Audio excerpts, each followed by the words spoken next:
Bonjour et bienvenue sur Histoire d'entreprendre.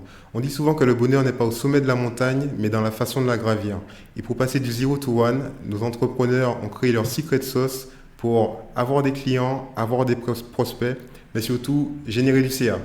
Aujourd'hui, nous avons l'honneur d'accueillir un chef, un déterminé, mais surtout un serial entrepreneur. Nous avons le plaisir d'accueillir Clément Gallet. Ça va Clément? Ça va très bien et toi? Très bien, on pas trop stressé? Non, du tout, du tout. Cool, cool. Déjà, aujourd'hui, je pense qu'on a le privilège de t'avoir. Bon, c'est la pause, c'est pour ça. C'est? C'est la pause entre les deux services, c'est pour ça. Tu recommences ce soir? Oui, oui, oui. Waouh. Bon, on parlera de ton activité, parce que tu en as vraiment beaucoup. Bon, quelques-unes. Ouais, j'ai vu Papers, hein. Ouais, Ouais. Papers ne ment pas. je vois. Donc, avant d'aller un peu plus dans les détails, est-ce que déjà tu peux te présenter qui tu es, d'où tu viens, qu'est-ce que tu as fait? Donc, je suis Clément Gallet, je suis chef de cuisine et restaurateur. Je suis né à Albi, mais j'ai un restaurant avec plusieurs établissements à Toulouse et dans la région toulousaine. Et voilà. Top. Et j'ai 32 ans. Voilà. Ok, nickel.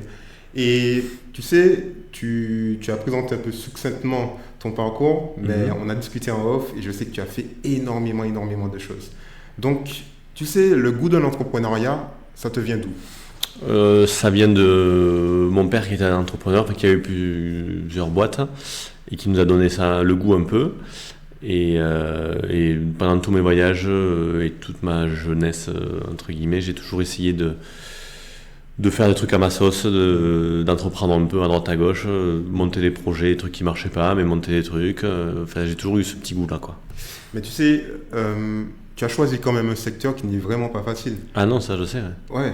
Plein faire, ouais. Qui est très hardcore. Très dur pour rien gagner, ouais. Mais Ouais. parce que en plus, tu sais, moi j'ai connu beaucoup de gens qui sont allés sur le côté commis, cuisinier, Ouais. etc. Et les burn-out, les turnovers, Ah bah ça, c'est propre du métier, ouais, bien sûr. Donc- Après, le métier change un peu. ça change. Ouais, là, ce dont tu parles, bon, Ouais. ça existe toujours. Mhm. Mais la nouvelle génération de chefs qui est arrivée a essayé de changer un peu et a essayé de travailler avec le management de la génération Z qui est arrivée, les nouvelles méthodes.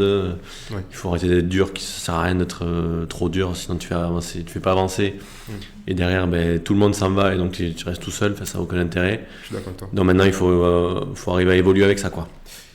Ouais, et toi comment? Parce que tu as commencé, je suppose, il y a pas mal d'années. Comment Pas rien de c'était? dire, mais ouais. Non, Et mais qui t'a donné l'envie ouais, mais alors, comme je te disais tout à l'heure, moi j'ai fait un BTS hôtellerie-restauration pour faire du management d'hôtellerie de luxe à la base.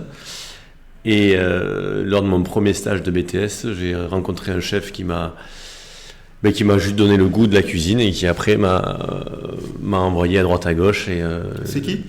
Jérôme Jordi, qui aujourd'hui il a un restaurant à Fleury-d'Aude qui s'appelle la Tulipe Noire.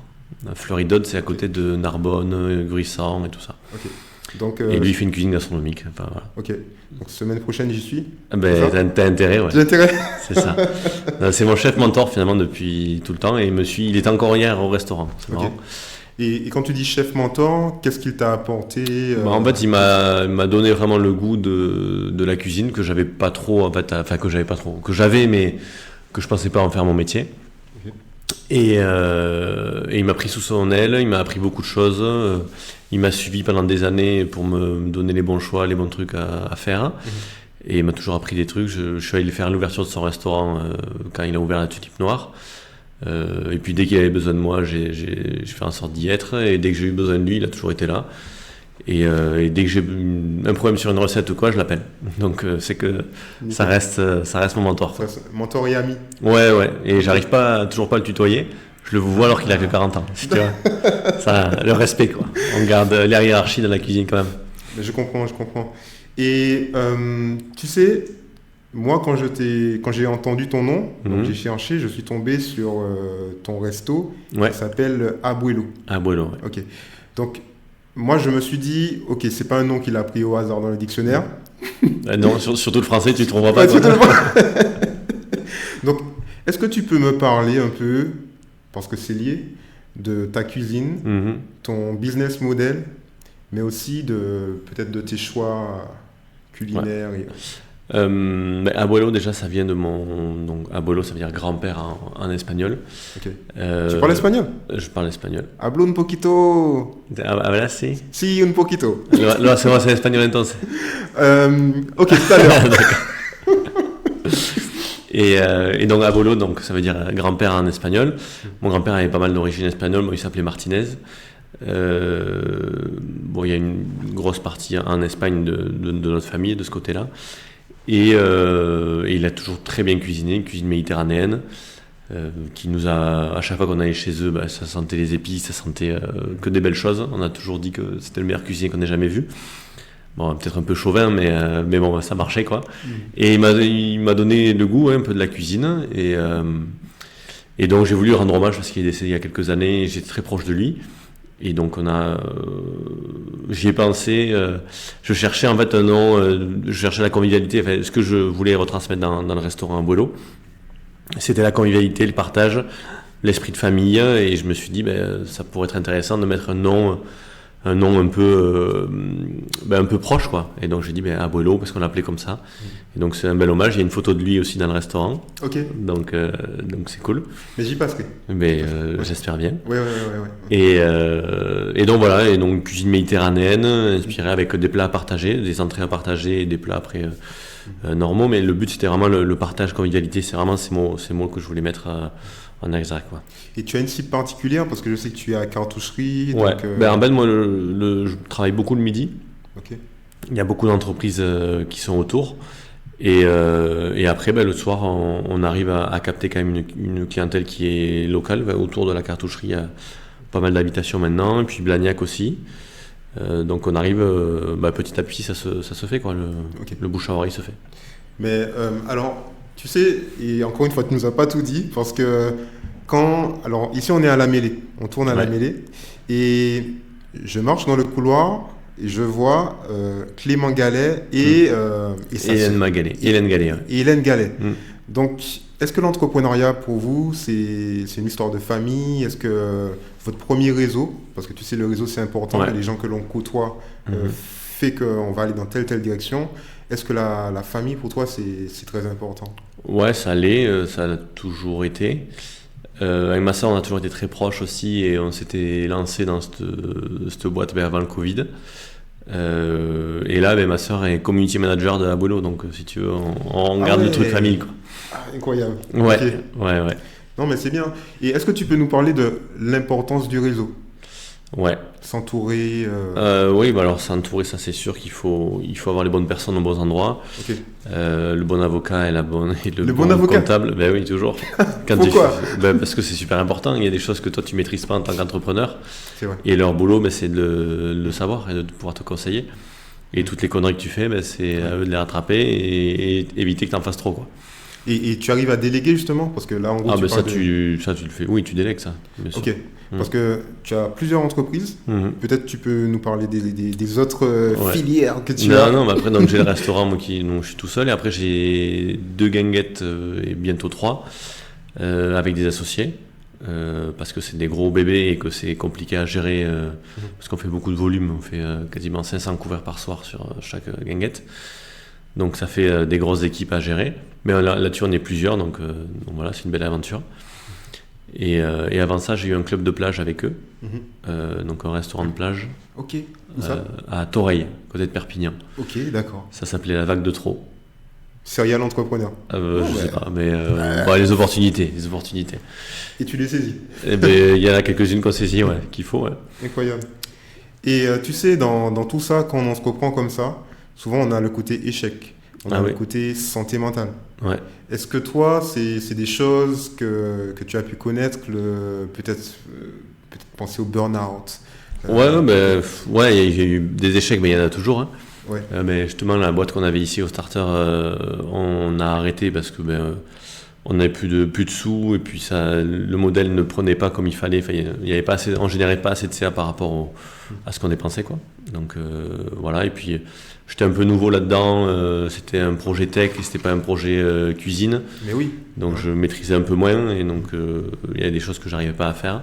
J'étais très frustré. Bon, quand ça s'est arrêté, très triste parce que on a mis beaucoup d'énergie. Mais après, j'ai eu l'opportunité de rebondir un peu avant aussi. Mais même si Job and Chef, ça m'a affecté pendant quelques temps quand même. Mais tu as toujours cette remise en question de ok, est-ce que je vais y arriver mais ça arrive. Après, c'est la vie d'entrepreneur, ça arrive tous les jours. Hein, tu te poses tout le temps des questions. Je suis d'accord avec toi, mais tu sais quand même, on est en France. Et la culture de l'échec, on l'a pas. L'échec, c'est quelque chose... Ah, ça, c'est sûr. Hein. Ouais. Et les banques l'ont pas non plus. On est d'accord. Et j'ai connu des gens qui n'avaient pas peur de l'échec, et souvent, c'était parce que dans la famille, il y avait des entrepreneurs, il y avait des gens qui faisaient confiance et qui ne mettaient pas cette pression sociale. Est-ce que toi, tu as eu dans ton enfance ou dans ton entourage des modèles, ou peut-être tu as fait un sport qui a fait que tu sois comme ça et assez résilient? Ouais, après moi il y a eu l'exemple de mon père. On a toujours pris mon père un exemple de sa boîte où ça a cartonné pendant 15-20 ans, et puis du jour au lendemain, avec la crise de 2008, il a dû mettre la clé sous la porte. Lui, il n'a pas très, très bien vécu, et nous, on a vécu cet échec-là aussi avec lui. 2008, c'était les subprimes? Ouais, c'est ça. Ouais, où tu sais, toutes les boîtes ont arrêté tous les budgets.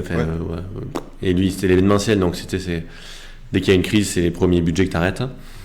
Donc il y a eu ça, mais il y a eu ce goût d'entreprendre aussi, parce que c'était super intéressant. Il nous a fait vivre des trucs de foot. On est allé voir des matchs en loge. Enfin, tu vois, c'était super quand même. C'était la belle vie, mais du coup, oui, on confrontait à un échec. Après, moi, j'ai fait du sport, je fais du foot. J'étais en centre de préformation au Castelmoron. Tu sais, je sais pas si tu connais. Non, je connais pas. Bon, c'est un centre de préfo avant les centres de formation de foot. Donc, je vais te demander quel poste, mais moi, je joue pas au foot. Ok, donc dis-moi quel poste. J'étais milieu défensif, quoi. Milieu défensif, ok. Voilà. C'est le poste de Kylian Mbappé? Non, pas du tout. Non, comme je regarde plus du tout de foot, je pourrais pas te dire qui c'est. Ok. On va dire Kanté, tu vois Kanté? Oui, voilà. N'Golo Kanté. Voilà, c'est ça. Ouais. Ok, top. Et une dernière question après, parce que le temps passe très vite. La période Covid, tu vois, c'est la période où les restos ont fermé. Comment toi, en tant qu'entrepreneur, mais aussi dans le secteur dans lequel tu étais, tu as pu, peut-être tu avais aussi la start-up entre-temps, comment tu as pu aller de l'avant? Moi, j'avais la start-up, mais qu'on a mis en stand-by parce que Covid, tous les restaurants étaient fermés. Moi, entre-temps, j'avais une entreprise de chef de cuisine à domicile, donc mais ça s'est arrêté aussi. Okay. Et donc, j'ai créé une boîte de brunch livré à domicile. Comme on pouvait faire que ça, on pouvait faire que de la livraison. Et donc, j'ai créé ça pendant le Covid. Et j'ai continué quelques temps, ça a bien marché. Et après, quand c'est reparti, on a créé. J'avais le club de plage, et après une des guinguettes. D'accord. Et t'as jamais pensé au Dark Kitchen? Si, j'ai beaucoup pensé. Okay. Beaucoup pensé, mais c'était pas trop ma philosophie, on va dire. Et je sais pas si ça marche encore à fond. Sûrement que ça marche encore. Mais c'était pas ce que je voulais faire, quoi. Et ta philosophie, c'est quoi? Non, c'était de pouvoir recevoir les gens, les accueillir dans un endroit et leur faire partager un peu la vision de la restauration, quoi. Je vois. En gros, tu es assez dans l'humain, quoi. Ouais, c'était un peu le but. Mais après, c'est vrai que pour le business, c'était bien. La Dark Kitchen était intéressante, mais j'avais pas les fonds nécessaires à ce moment-là et l'envie de le faire, quoi. Ok, top. Bon, alors tu sais, comme je te disais, le temps passe. Ouais. Et nous, chez Histoire d'entreprendre, on aime bien mettre à contribution nos hôtes, d'accord, avec des petits jeux. Ok. Donc, on va faire un premier petit jeu. Ouais. Je vais te dire de choisir sur ta droite une des 3 cartes. Ok. Tu choisis le jeu que tu souhaites et quand tu l'as choisi, tu nous montres et on explique c'est quoi. Donc Et c'est Pitch ta playlist. Voilà. Cool. Ok. Alors, Pitch ta playlist, c'est quoi? C'est tu vas me dire des sons que tu kiffes, le type de son aussi. Ouais. Et puis de ça, on va juger ton goût. Ok, je vois.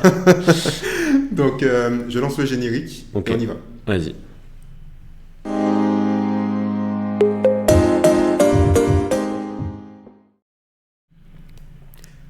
Ok Clément, très bien. Ouais. Donc tu as 1 minute pour nous, ou moins, pour nous expliquer un peu les sons que tu te mets Ouais, et la vibes dans laquelle tu te Ouais. mets quand tu les écoutes. ouais. Mais comme je te disais, moi j'écoutais. Alors c'est des compositeurs, c'est assez marrant.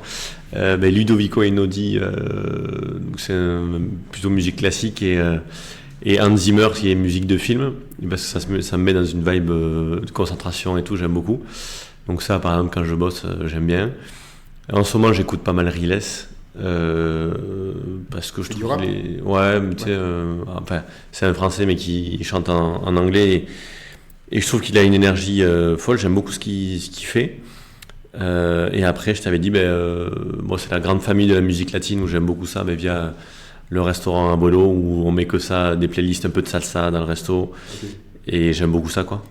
Tu as un titre pour Comment? un titre de... On écoutait beaucoup le groupe Fuerza Regida, je sais Ok, pas si je tu connais pas. connais, et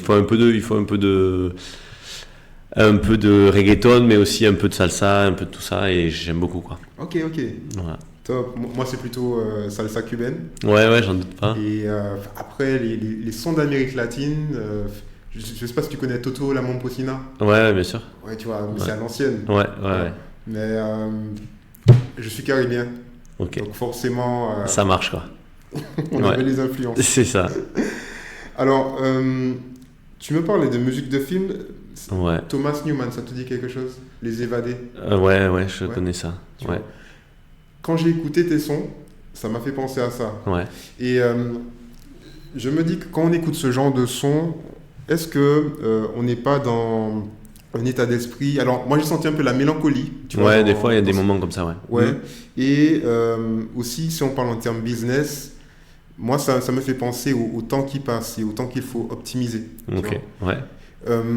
Toi, en termes de business, est-ce que ça t'évoque ça? Est-ce que... Plus, on va dire, une petite introspection, tu sais, sur au focus. Ça me permet de focus et de me dire, vas-y, on remet un peu d'ordre dans la tête, là, et on repart, quoi. D'accord. Et par contre, quand tu écoutes, comment il s'appelle, le Riles. rappeur, Riles, Ouais. là, c'est plutôt pour te dire, bon, vas-y, il faut Ouais, finir rapidement. c'est ça, c'est la motive, ouais. Ok, Mm. top. Et j'ai écouté, ouais, c'est pas mal. Ouais, j'aime Ouais, bien. je kiffe. C'est un jeune. Ouais, mais je pense qu'il doit avoir mon âge ou un peu plus. Ok. Ouais. Bon, on n'est plus si jeune. Ouais. Ouais, Oui, ouais. mais toi, tu es jeune, toi, tu es jeune. Ouais, ça va. T'as toute la vie devant toi. Moi, Ouais. Bon, on a le même âge, là. Ok, top. Alors, ben, je te remercie pour nous avoir partagé ces sons. Ouais. Et nous, ce que l'on fait dans un dernier temps, Ouais. parce que le temps passe vite, c'est de te faire participer à un jeu qui s'appelle l'ABCDR. Ouais. Donc, c'est très simple le jeu, et en même temps très compliqué. Ouais, je m'y prépare. Donc, en gros, tu vas devoir continuer un dialogue que je vais entamer. Donc, je vais entamer le dialogue par la phrase qui va commencer par une lettre A. Mhm.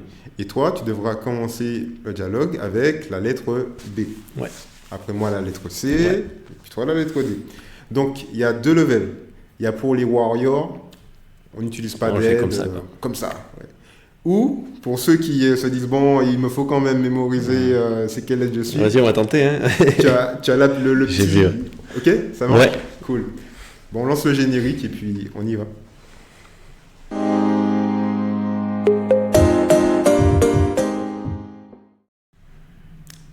Ok, on est parti. Vas-y. Alors, comment décrirais-tu ton activité principale aujourd'hui?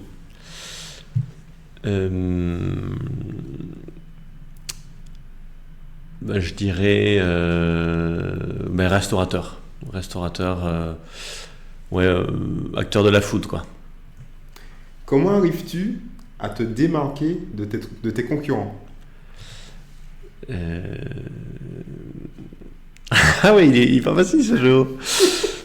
Se démarquer par les concurrents, c'est par une cuisine qui sort un peu de l'ordinaire.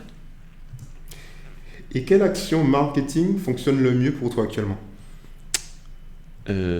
Franchement, je dirais la communication sur les réseaux sociaux et puis après le bouche à oreille. Grâce à quelles ressources ton entreprise a-t-elle le plus progressé dernièrement? Ouais, cette lettre, elle est pas facile à commencer là. Grâce à quelles ressources? Ouais. Grâce à quelles ressources ton entreprise a-t-elle le plus progressé dernièrement? Si je mets un H avant le A, je fais ah comme ça, ça marche pas. C'est une onomatopée. Ouais, Ok, allez, ça passe. ça passe. Moyen. Voilà. Vraiment les réseaux sociaux et puis l'équipe que j'ai aussi. Alors, tu as commencé la phrase pour comment? Ok. Ça passe. Ça passe. Oui, les réseaux sociaux et l'équipe qui est super accueillante, quoi. Il y a un défi important que tu souhaites surmonter cette année? Je dirais de pérenniser un peu l'activité à Boileau et d'avancer et de grandir, quoi. KPI. Quelle importance relèves-tu à ce mot? Wow.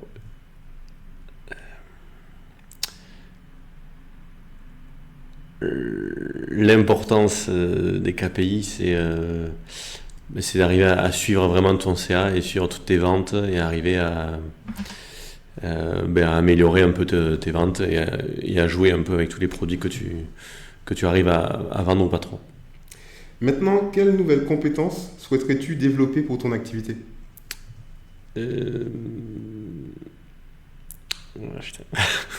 C'était pas facile ton jeu là. Je pensais pas. Redis-moi, pardon. Maintenant, quelles nouvelles compétences souhaiterais-tu développer pour ton activité? Nouvelles compétences, je dirais le réseau. Parce que je l'utilise pas assez. J'étais assez focus cette année sur comment on appelle ça, l'opérationnel. Et je pense que maintenant il faut que j'arrive à prendre un peu plus de hauteur pour développer ça. Et où vois-tu ton entreprise dans 3 ans? Pérenniser. Je la vois pérenniser. Et j'espère pouvoir ouvrir un autre établissement. Quand as-tu su que ton projet pouvait réellement fonctionner? Réellement, je dirais quand j'ai fait de bons premiers mois d'activité. Selon toi, quel est ton atout le plus fort face à la concurrence? L'atout face à la concurrence. Là c'est mort. Là. Ouais, non, attends, je me le répète. Attends. Ok, vas-y. Je veux dire. Je bloque. Attends. On dit que. Tu mets une petite pause. Ah non, il n'y a pas de pause. Hein. Ok. Alors, chère audience, on lui donne pas de pause. Vous êtes d'accord? Donc, on lui donne les 180 points qu'il a gagnés. Okay. Tu les verras après. Donc, franchement, c'est un beau score. Tu es dans la moyenne. Moyenne là, j'ai bloqué, quoi. Non, dommage. Non, franchement, tu as géré. Non. Et ce que l'on va faire, justement, peut-être en fin d'année, c'est prendre tous ceux qui ont participé et puis on va faire une sorte de palmarès. Ok, je vois. Peut-être qu'il y aura même la revanche. Allez, ça marche. Bon. Ben, tu sais, là, on arrive un peu à la fin du podcast. Ouais. Et la première chose que l'on dit, c'est si tu as bien aimé le moment, est-ce que tu connais quelqu'un qui est un peu dans la même vibes que toi et qui aimerait faire ce podcast? Sur l'entrepreneuriat, ouais. Sur l'entrepreneuriat, quelqu'un qui génère déjà du CA. Donc, en gros, parce que ce podcast est fait pour motiver. Tu vois. Donc, est-ce que tu connais quelqu'un qui est dans cette vibe-là? Il y a mon associé, mais il n'est pas dispo, quoi. Il court partout. Mais après, je peux te trouver quelqu'un, oui. Là, en tête, je sais pas, mais sinon, tu peux demander à mon père. Hubert Gallet, qui est entrepreneur aussi. Bon, ben Hubert, je ne savais pas que c'était ton fils. Ok, c'est noté. Alors, la dernière chose qu'on demande, c'est qu'est-ce que l'on peut te souhaiter pour cette nouvelle année 2026? On peut me souhaiter des clients et agrandir un peu le CA et continuer à travailler comme on le fait aujourd'hui, quoi. Top. C'est tout ce qu'on te souhaite. Et surtout, franchement, j'ai passé un super bon moment avec toi. Moi aussi. On se connaissait pas. Ouais. Et franchement, nickel. Au plaisir en tout cas. Merci de m'avoir invité. Merci à toi. J'espère que vous avez appris beaucoup avec Clément. C'était Histoire d'entreprendre. Ciao.